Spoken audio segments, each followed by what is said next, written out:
What's going on, folks? Welcome back to The Smarter High. I'm here with my co-host Alex for yet another episode. Mr. Alex, how we doing? Good. What's up? Another episode, baby. Yeah, it's our fifth one. And we're going to be upgrading equipment soon. So you won't see us all blurry, guys. Yeah. Alex, you get that tooth dealt with? Kind of. It's getting better. It's getting better. This past week, it's been up and down. At the moment, I've got stitches that are most of the way out, but still somehow to one of my gums, so it's like flapping around in my mouth. Well, so I'm talking weird today. Ugh. Because I got strings. I hate tooth problems. I had a really good. Almost. Yeah, I had a really good base of dental care when I was a kid because my mom would. She would force you. Well, you're a kid. You have to go anyway. Same, but she had the good insurance or whatever. Like my mom too. She was a teacher. Yeah. But as you get old, you still get them tooth problems eventually. Mm-hmm. And I got nice teeth. I'm proud of my teeth in general. Yeah. Oh hell yeah. Yeah, but the one in the back, you know what I mean? It's next to one of the wisdom teeth. Oh yeah. I had mine removed when I was a kid. I had a severe What are we talking about this for? I had a weird underbite. I'm gonna say it anyway. I had a weird underbite. I had to have surgery when I was a kid. And they put braces in to remove my drawback. Yes, that's why they told me I had one, because the braces pulled it back and left space under a root, and over time, food particles or whatever gets down there, and it causes an infection. Yeah, that's how infections and that's what they did, and they cut much. Nice, dude. Yeah, but I feel better, so good. That's what it's all about. That's all we really care about. So this today, guys, we're filming a week earlier than we usually do. A lot of us are going on vacation soon. I'm going next week. Akira is going in a couple of weeks. Alex will be doing his thing. So we won't be back until July after this episode. And that episode is going to be a special one, though. A very special episode. Yep. If you guys are familiar with the 7/10 cannabis holiday, we made it up. I was going to say I was not, but before I didn't make it but up. Now I am. I didn't make it up, but it's been a thing for about, I'd say, a decade or so, right? And the reason it's called it's 7/10 is because upside down it spells oil, right? Which is cannabis concentrate. Oil, yeah, as in butane, honey oil, yep. Or some such. So 7/10 is basically upside down oil, and it's when we celebrate cannabis concentrate. So we're gonna just do kind of a primer thing today. It's gonna be a shorter episode. We're just gonna kind of talk about what we're gonna talk about next week, and then we have a short get to know your host section if we get there, where Alex and I are gonna ask each other some questions. Yep. But let's start with current events.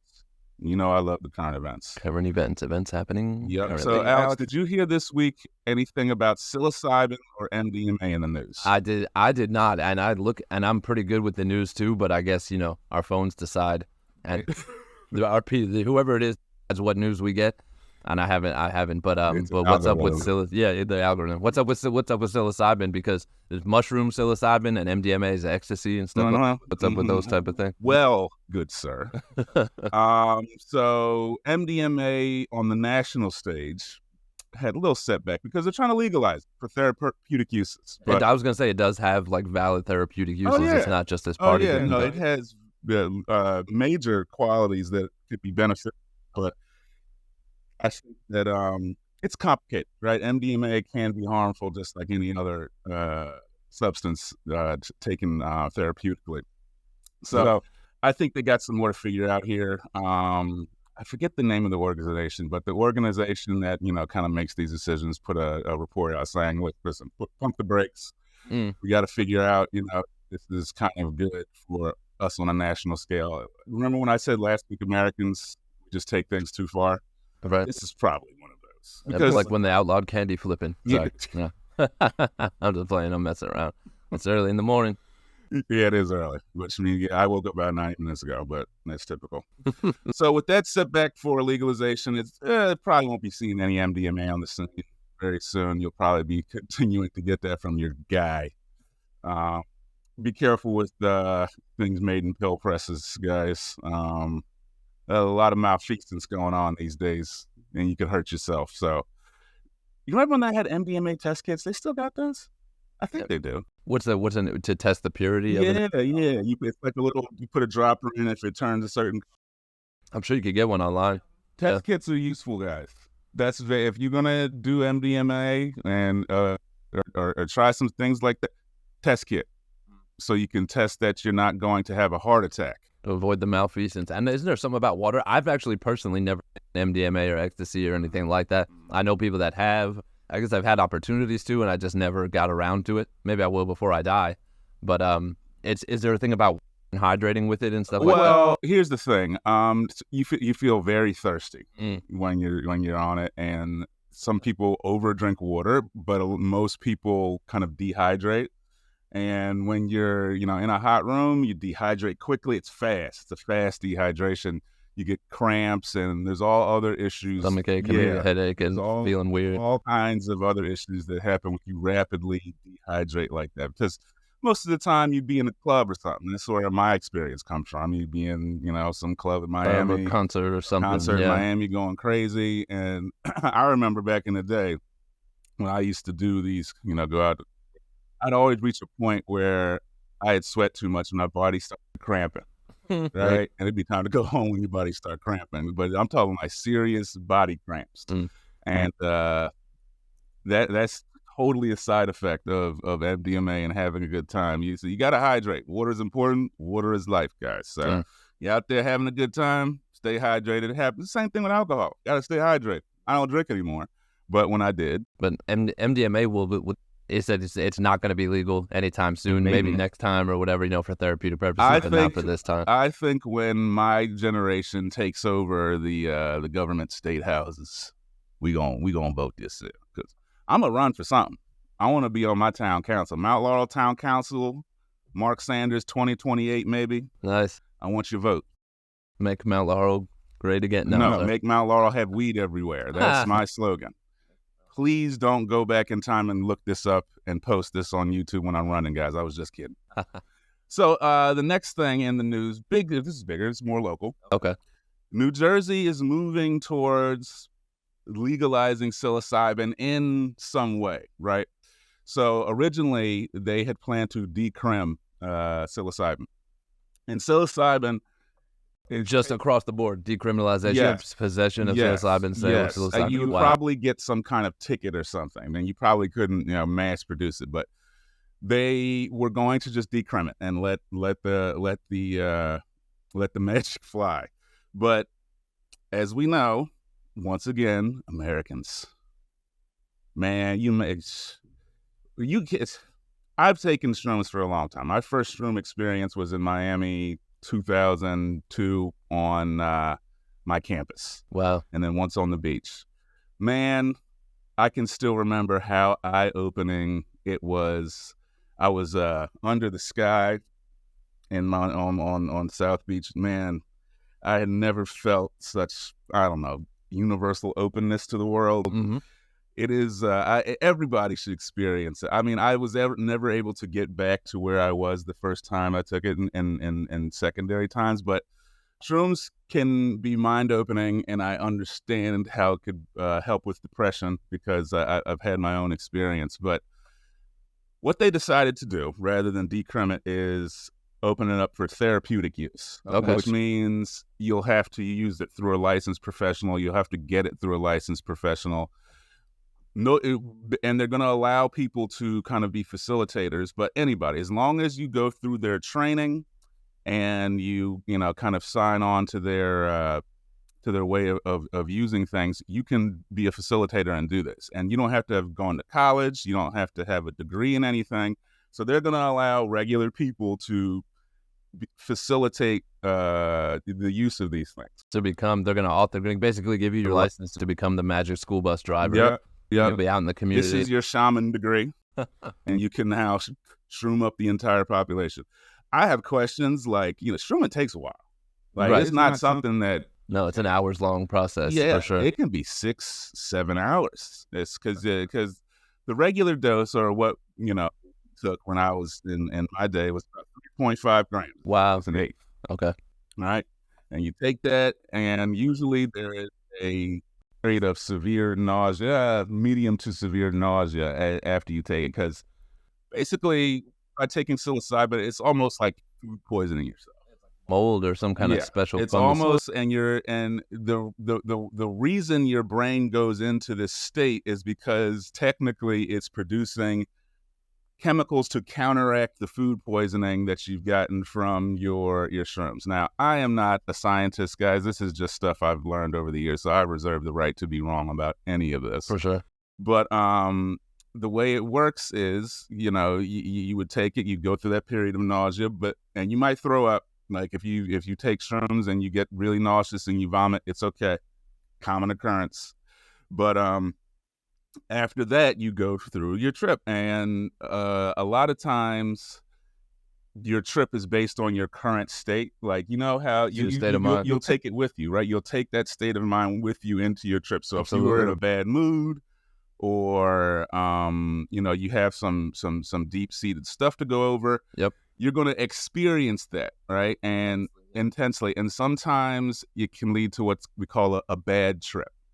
And a bad trip is not necessarily a bad thing, because your brain is just processing, trauma or whatever it is. And you being in this different state can help you kind of come to terms with things. True.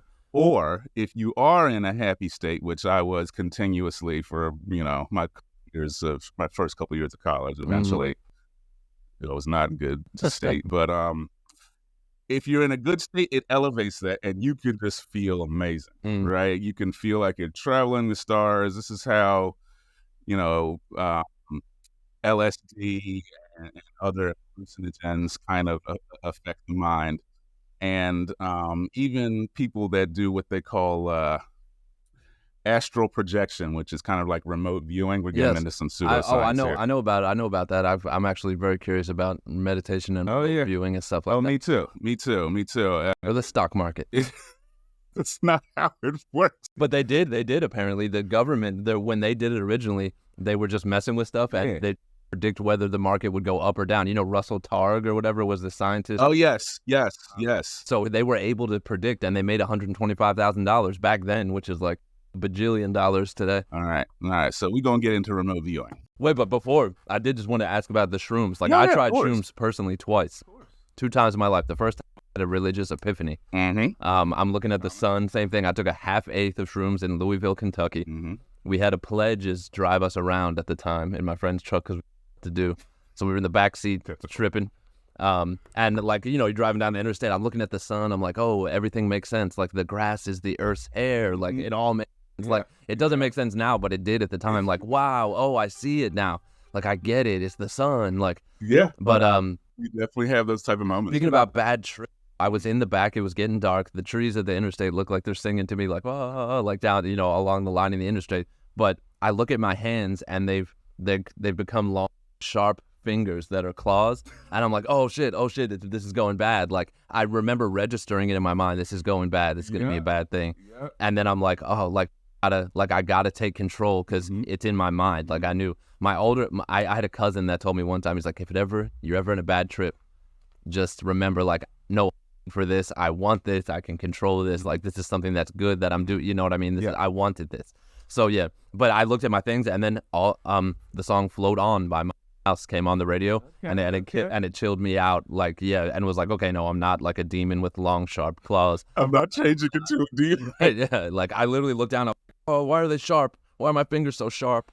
Oh, they're long. But that is a typical experience, and because sometimes you reach a point where you're like, I don't want to be high, I don't want to be tripping anymore. Exactly. And it's like, bro, we got 4 hours. Sit your ass down. Right. Put on some. And it's slowly, like. Oh yeah, no, it can feel like a lifetime if you're not having a good time. That's why I always said you got to have like a buddy, or you got to have a shroom buddy with somebody that's not shrooming, because there are stories of people jumping off buildings and shit when they're on hallucinogens. So I always suggest kind of a person grounded in reality, kind of be close so you don't jump off a building. But it's definitely, I think everybody should try it.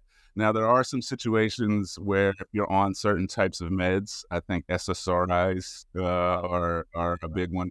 They will kind of block the effectiveness of psilocybin, because I think those receptors are busy with SSRIs, I believe. which SSRIs are a class of depression medicine, like something like Wellbutrin or something like that. So if you're on psych meds, you might want to kind of double check what's going on here and if it's okay for you to take. And I don't know where, I don't think they've done a list of potential reactions with psilocybin yet, but they might. I mean, decriminalizing and making it therapeutically legal means we can start doing studies and clinical trials. So hopefully that's the way they're going with this, because you only get data when you run clinical trials, right? You can only tell people how to use stuff once you start doing clinical trials and kind of testing the waters of what this effect is on the human. And I know it has a lot of positive effects in terms of like, for ailments or for depression. Mm-hmm. People microdose shrooms is like all the rage now. Yep. Like shroom moms or whatever, Yep. Well, we started talking about this a little last episode, the potential for mushrooms, because there's also functional mushrooms. Right. And we're talking about stuff like lion's mane and cordyceps and stuff, which is a whole nother episode. But let's move on into our main topic today, guys, which is cannabis concentrate. Dab day. Yeah. Oh, wait, actually not dabs, but we're talking about concentrates in general. Shatter. Concentrates are dabs. Yeah. Okay.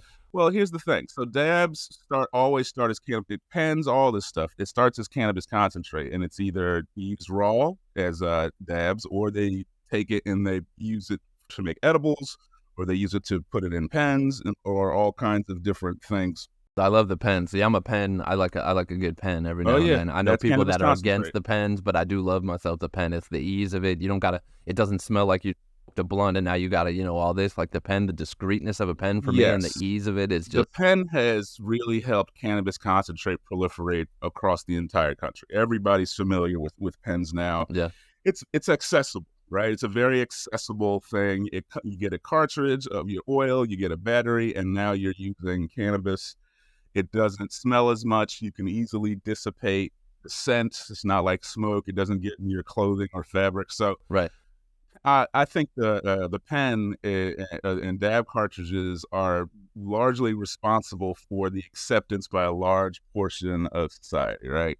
So personally, the pen is not my favorite the 510 thread cartridge, which is when you go to a dispensary and you get that cartridge, that's what's called a 510 thread. Alex might have one, but it's a 510 thread cartridge. That is the hardware that most. Here we go. Okay. Purchased at ScyFli, Mount Laurel, New Jersey. There you go. So this top part, guys, is a 510 thread cartridge, right? And that's how most cannabis oils are distributed. Now, there's my problem with the 510 thread cartridge is it doesn't deliver enough for a heavy user. So if you're a heavy user, meaning you use this stuff every day, getting high with a cartridge is kind of difficult because it takes a lot of inhaling, and you might even get a headache from all the damn sucking trying to get enough in your body. So yep. Sometimes they clog or leak or otherwise have problems. Or the sipper. I don't have one to show them, but we used to have a device that actually hooked a pump up to those cartridges and made it a little easier. Wow. But let me tell you my dab story, because dabs really are kind of part of my origin story. It's how I got here. So around 2008, 2009, 2007 is when I kind of discovered cannabis concentrate. Actually, let's move up to like 2010. If you've been smoking weed as long as I do, eventually you hit a potency gate, right? And weed just does not get you as high as it used to. It's kind of hard to get high. The only time you even get a semblance of high is kind of in the morning. And this was when there was just flower available, right? So when I kind of reached that gate of, man, this is expensive and is not working as well anymore, I started searching for another option, which is what addicts tend to do. As you do, right, as one does. Right. I've reached the end of this one, and I still have work to do. What can I find out there that can get me even more fucked up? And for me, that turned into dabs, right? And dabs has, it's not, the history of current day dabs is pretty short, right? In 2010, 2011, you first start seeing come on the scene. And man, dabs were black when we first started. You would not want to use this stuff because we were, you were trying to make this stuff at home. You'd heard of it on YouTube or had a video about cannabis, but it wasn't available on the market to buy, right? There was nobody selling this stuff yet. Yeah. So if you wanted to use it, you either had to get a source that was out west or you had to make it at home, right? So I started trying to make this stuff at home, which is illegal and very dangerous. Okay, do not attempt to make butane extraction dabs at home. How is it dangerous? I guess butane is flammable. Butane is highly fucking flammable. Okay, yeah. Okay, yeah. And it is odorless and clear. Okay, so you decide to make this in your home and you don't have ventilation and you have like a candle or open flame going, you have the potential to blow your damn house up. Okay. And it has happened before. I'll pull up some clips for the 10 episode because people have killed themselves. People have blown up entire factories because butane honey oil and its production is dangerous. Now, the end product doesn't have to be dangerous, but it can be dangerous. So do me a favor. Do not do this at home. Don't try this. Now, there are things you can do at home that are much safer, and we'll talk about that equipment at some point. But anyway, so when I was starting my business is kind of when I got really into dabs because I had to go out to Vegas a lot because all of the trade shows, they didn't really come out east here. So I had to go out west a lot, and by meeting a lot of these people, I now had a good source of dabs, and I knew some of the people that had kind of started this, right? Now, cannabis concentrate is just loads more potent than weed, right? It is levels of magnitude stronger than cannabis. And you can just use a small, like a booger size, Alex, is all you need to get where you need to go, which is what I was interested in. A little booger size. Instead of a 20-minute session, you could get what we call a dab rig out, heat your dab rig, put your little drop of cannabis concentrate in, and boom, you're off to the races. Now, first timers let's just say newbie first timers, people that haven't been smoking weed a long time, be careful with giving these people their first dab because I've had some experiences with giving people dab. One of a guy who used to work for me, he tried cannabis concentrate for the first time here, threw up in the back, this very building. Threw up, vomited in the back because it is intense, right?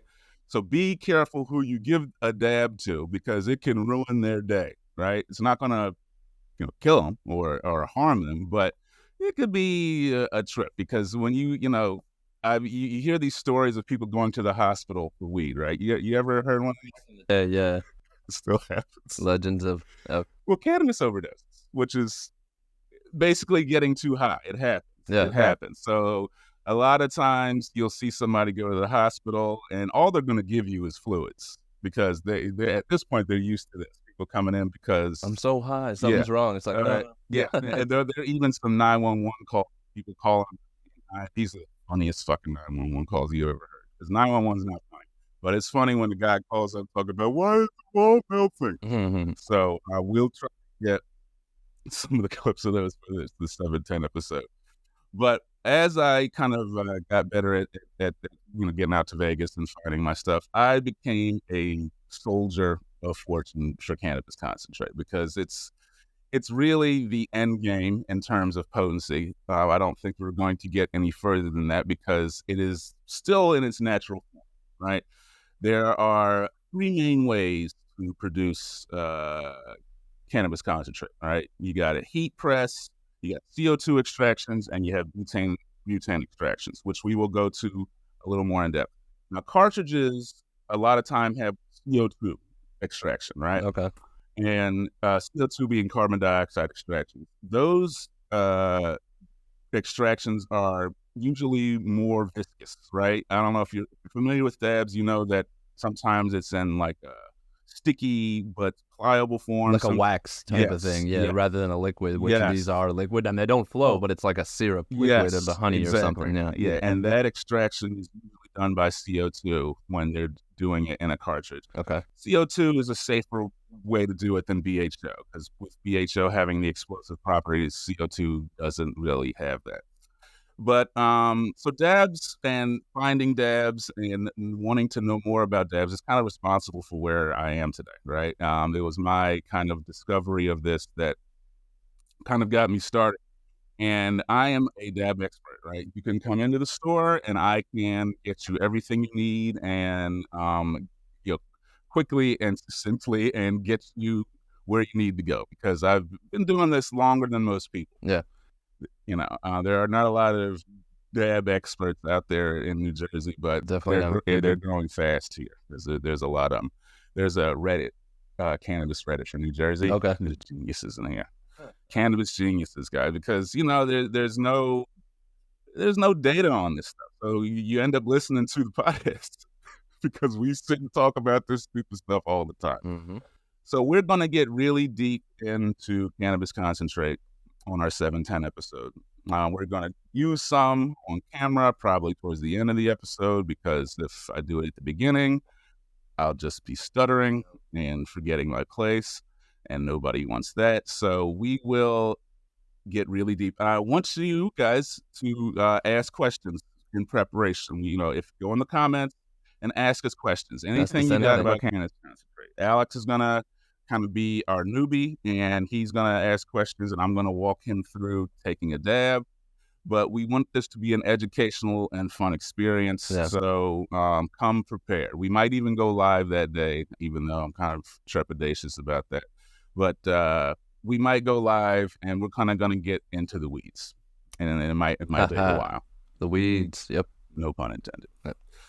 But that's it for that part of the show, guys. I didn't want to go too deep into it. I didn't want to spoil any parts of it. So I just wanted kind of to primer it for you. For Dab Day, baby. Exactly. Dab Day, ask us questions. Don't forget. Yeah, yes. It's going to be cool. We're going to be dabbing on cam. It is. And we're going to have a good time. So let's see. Where are we time-wise? Oh, we're already at 27 minutes. So let's do a short episode or section of Get to Know Your Host.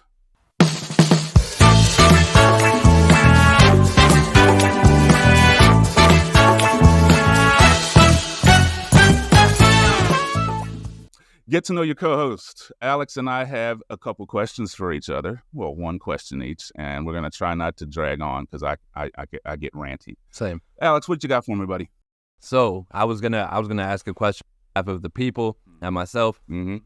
When you're not here running this establishment, the ScyFli on Route 73 in Mount Laurel, New Jersey, great shop, all sorts of good stuff in here. Giving people education. Plugs. About how to use these products and stuff. Honestly, this is like at the spot out here if you want glass.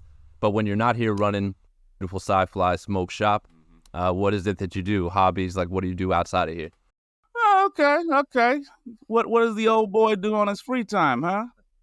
Well, actually it's not that varied. I have two main things I do at home.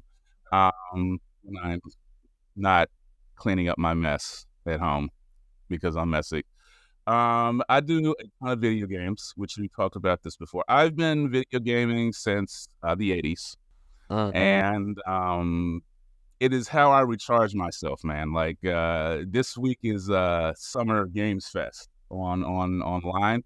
So I've been spending all my time at home watching game trailers, getting hyped up about stuff, because it's how I entertain myself. I think of video games as interactive story time, right? I love telling myself stories in these universes. I do a lot of logistics games, which is kind of, they call them survival and logistics games. And it's like, you're building stuff, or you're constructing things, or, building a spaceship or something. I am also really into sci-fi. So most of the games I play are sci-fi based. I have one IP that is just my absolute damn favorite. Poor Akira has to listen to me talk about it all the time, and I'm talking about 40K, Warhammer 40K, favorite thing in the world. And if you don't know what 40K is, guys, it's a tabletop game by a company called Games Workshop. So like with dice and a board and everything? Oh, Yes, wow. Okay. yes. Okay. They do. It is tabletop gaming, think D&D, but to be honest, I've never actually played a full game because you have to build little miniature figures, and then you have to paint them, and you have to paint a lot of them to have an army, right? Of course. And I usually get about 3 figures into any particular army, and then I want to paint another army. So my collection of Warhammer figurines is many small collections of separate factions. They can't play together. So Just to have them all, you got to. in all my years, I have never painted enough to have a full army to play this shit. But this is what I love about 40K, guys. There are a ton of ways to enjoy 40K, right? I just feel like I'm doing a commercial. But we're going to go ahead through this anyway. No. So you can play video games, which there are tons of Warhammer 40K based video games. And they're different from each other, but 40K is like the. Oh, yeah. Okay, That's okay. your See, I'm like. first-person shooters. You got your strategy. You got your 4X. And if you ever play games like Civilization, it's kind of turn-based stuff. There's so many ways. And there's one coming out that I am so excited for in September. It's called Space Marine 2. Space Marine. Okay. Space Marine 2, guys. Go look it up, and you're going to see what I'm talking about because you may not find me in a couple weeks in September. I ain't gonna be here. You're at home gaming. I'm Dabbing and gaming. I'm gonna figure out a way to not fucking be here because I have a lot of work to do. But no, man, I read a lot of books too, usually science fiction based. Other thing about 40K is about 300-400 books you can read. Wow. So it's a whole universe here. It's yeah, game. Okay. Bro, Wow. I'm extremely, but it's lore. We call it lore these days, right? And 40K lore, I am very versed because I've read about 70 of those books. Because I'm gonna read every single one, bro. That's awesome. I'm gonna read every single one. So, video games, 40K. I spend time with my wife and my family as much as I can. I don't have any kids, but me and my wife very much enjoy our time together. And then, I have a brother. We spend a lot of time together, me and my brother, Brian. Brian and I have struggled together through life, and we're finally at this point in our life when we're both good to go, right? And we're building things together again because I started this business with Brian, my brother, and then we kind of grew apart, but now we're growing much more back together because listen, eat your siblings, guys. If you can manage to have a good relationship with your sibling, try and do that because family is family. But anyway, I could go on forever about 40K, and I likely will. One day we should just have a 40K episode completely off the topic, but maybe somebody will have watch fun with it. Yeah. All right, Alex, I got one for you. All right. So what is your favorite kind of intellectual property yourself? And do you have any big TV shows or video games you like? I know you have one that I that's why I asked this question. So tell me about your favorite kind of TV IP show. Well, IP intellectual property. Right. Is what I meant. So like for you, I think it's Star Trek. Right. Okay. Yeah. So I was gonna say Star Trek had a big impact on me for sure. Star Trek, when I was going through my own problems with addiction and stuff like that, I was actually withdrawing real bad one day.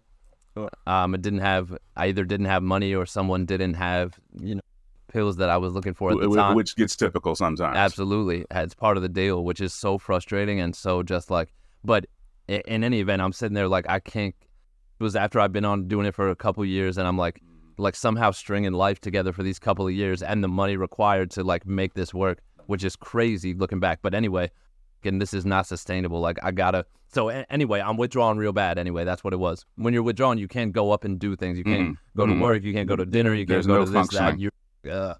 And it sucks. Worst feeling in the world. So I put on this movie, a random movie, when there was channels back in the day. Actually, it was like the blue screen with the big gray remote, and there'd be the Max channels or whatever. And Star Trek First Contact, the movie, was playing on one of them. And I was like, oh, cool. Somehow I just fell into it. I watched the whole thing. Just hit me. In Star Trek, it's a future where they've achieved this future without like disease and war and stuff, and they've like moved beyond a lot of like the human problems that we have now. Complete opposite of 40K. and yeah, so it like spoke to me in a way. I was like, wow, like things like these people, they to be better, and it was like a beautiful thing. And I was like, you know what, like this is not a sustainable thing. Like I need to make a change, and because not just all space battles, it's about, like I said, it's about like the life that they build and the way they live. Human They interaction. each strive for the goal of the Star Trek world. People in it, they don't strive for wealth or acquisition of things. There is no money, right? It's not on Earth, at least. It's more like, you know, bettering yourself and like all of mankind, and that driving force every day. You know what I mean? You can do what you want and stuff like that. I have always. Star Trek is also one of my favorite ones. It's an idealized image of society, For right? sure. Which I don't know if it's achievable in our little world here unless we make some decisions. But no, Star Trek is about relationships, right? My favorite one was DS9. Okay, nice. If you watched the series or just you watched the series, Deep Space Nine, Sisko, Captain Sisko. Sisko. I usually have a baseball that I flip around, like when I'm writing jokes or something like that. Like he does that. He was my favorite black father on TV. Yep, and the first black captain, I believe, in the Star Trek franchise, which is awesome. I wasn't as big. I wasn't a big Cosby fan, but I was a huge Sisko fan. Sisko's a beast. Sisko, his son Jake. Yep. Oh man, don't get me started. But because we need to sit down and watch some of this stuff. Super meaningful. A lot of people overlook it, but it's actually like really, really worth it. Yeah. We should do like a Mystery Science 3000. Oh, I love that idea. Kind of do comments. I don't know if we could get a copyright issue. I'd love to have a producer. Oh, I'm sure we can figure something out. But nah, dude. No, Star Trek is a healing energy. And at that point, I was like, I need to make a change, and I get clean right then and there. But I was in my mind, and that's so important. Like if you're in that place, it planted the seed, and that seed is so important. Like, okay, you realize at that moment, I got to make a change within me, like that. Like I need to plan to get off of this. You know what I mean? You can just do a cold turkey or whatever, but like I really was like, okay, like I need a change that needs to happen, and that's what pushed me towards ultimately becoming clean and free of all that shit. Yeah. Inspiring story. Cold turkey's hard, bro. Like I titrated off of everything that I needed to come off, because cold turkey is a bitch. So guys, if you're dealing with addiction and you need some help to kind of navigate that, find somebody that has done it, right? Because doctors and medical professionals, they may or may not have done it. May or may not. Usually have not. And it's difficult because people that haven't gone through it don't get it. Can't understand. Our family members and the people close to us are like, oh, well, my family member had an addiction. I know all about it. It's really, there's a big gap. It's crazy. I hate to like talk like that, but to find someone that went through it will help you, because they know exactly. I know he knows exactly what it takes to get off of something like that. Yes. I wasn't myself for a year. But anyway, yeah, it takes a lot. It does. And we all have to find an anchor point when we decide to get clean, right? You got to find a reason or a person or something that's going to kind of pull you out of it. For me, it was my family, right? It was I didn't want to be a burden any longer. And that is kind of where all this started for me. And having a place to escape to, like the idealized Star Trek universe, is a great kind of example of that. Yep. 40K is the worst of humanity brought to fruition. A lot of that now too. Baddies, no, is one of them. But shout out to Meatball. We love you, Meatball. Come back, Philadelphia hero. Meatball. All right, guys, we've gone over our limit here, but remember, 710 Dab episode. Be there. We are going to have some fun. We're not going to talk about anything serious. It's going to be all dab related. Just dab. I even hope to have a company that is opening soon in Jersey. I want to talk about them, because you're going to love this company. They're a concentrate company. I've been waiting for a minute for to launch, and we want to mention them to you. Nice. But I will be on vacation for a couple weeks. Akira will. Alex is doing his thing. So hit us up in the comments. Like, subscribe. Thank you very much, guys. We'll see you next time. Love. Peace out.